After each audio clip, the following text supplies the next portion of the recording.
And has there been any benefits that you've found on the tooling over and above, let's say, a traditional car guide body? We've had some very, very good results with an aerospace company. They originally used to use like a carbide headed tool for doing various applications. We've gone in with our printed body tools with PCD on, and we found that they're lasting a lot longer. But not only that, there's less vibration, noise. I don't know whether that's due to the hollowness of the tool absorbing the so there's an cutting inherent forces. dampening effect, basically. That's right. Yes. Yeah.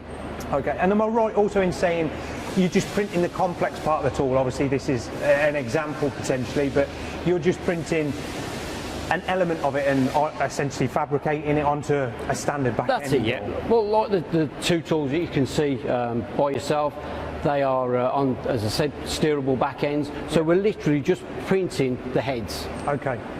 The complex part, basically. That's it. Yeah, the complex part. And as I say, the beauty of, I mean, the 5-fluted one that you've got there. Yeah. The beauty of the printer is that we can have coolant holes directed wherever we want through the pass. Okay.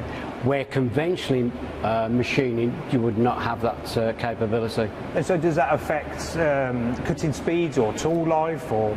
It just enhances everything. Okay. It's about removing the chips. Okay. It's about getting a good chip flow. Okay. Interesting.